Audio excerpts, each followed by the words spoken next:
Chapter 31, Lots of Ways Home. So, did your mom tell you that we talked? Mr. Daniels asks. Yeah, I take a long breath, noticing that I can feel my own heart beating. I have to talk to you about something. This doesn't sound good. I need your help. You need my help? Yes, I do. You know how Miss Kessler gave you those tests? Yeah. Well, it appears you do have dyslexia, which, like I said, makes learning to read difficult, but doesn't mean you're not bright. In fact, he says, half smiling, like Travis, you're very bright, Allie. The tests show that too. I shift in my seat. But you will need some help with learning to read better, and we're going to get it for you. Thing is, it might take a little time. Sometimes the paperwork and meetings around that take a while. Okay. You know how I said we can't play chess on Tuesday or Thursday? Well, that's because I'm taking classes to get a degree in special education. Basically, it's a degree to help me help kids like you. Kids who are smart but have learning differences. Smart learning differences? So I spoke with Mrs. Silver and Miss Kessler. He leans forward, and your mom, of course. And we were thinking that I could help you after school a couple times a week until we can get you into formal services here at school.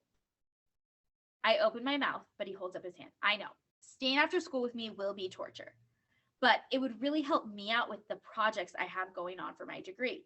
You'd be doing me a huge favor, and I'd be so grateful, Allie. He leans forward. So I swallow hard. I'm not dumb. I'm not doing him a favor as much as he's doing me one. And I can't believe or imagine what I've done to deserve help like this. Stay after school? I'd sleep at school if it would help. I nod, and we shake on it.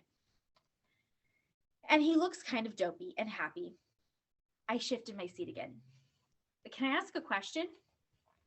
Sure. What are learning differences? Oh, okay. He thinks. When you ride your bike home, is there more than one way to go? Yeah, I thought so, he says.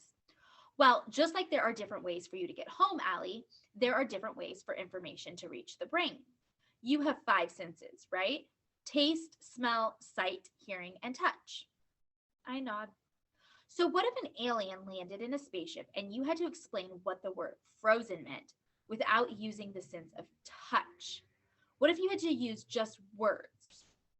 I think that would be hard. Do you? Yeah, it would. I think you've had some trouble learning words with just your eyes. We're going to incorporate more of your senses to practice letters and sounds, and I want you to relax about it. We'll have fun. I won't give homework on this, no tests to study for, or anything like that, okay? I nod. Have you liked playing chess? I nod, hoping we can play today. You know, I had a feeling you would be good at it. I think your mind learns in pictures, and it helps you be a really good chess player. We've played several times now, and you've learned it fast and improved a lot without much time. Also thinking in pictures. He leans forward. It's okay. It's one of the reasons you are such a good artist. Okay, I say, thinking this all sounds good so far. The only thing that worries me is that I won't. The only thing that worries me is that it won't work. I still won't be able to read. Good then, he says. We're going to practice writing letters, but we won't use paper and pencil. Then he pulls out a huge metal sheet and hands me a bottle of shaving cream. We're going to use this. And by writing in shaving cream, you'll use sight and touch and write large enough to use your whole arm. Just more ways for the signal to get delivered to your amazing brain. I smile. Now, fill that giant sheet with foam and let's get started. As I draw my finger through the gooey cream, I think about the words learning differences, and I'm filled with fear and happiness and questions. But I'm mostly filled with hope. And that is the end of chapter 31.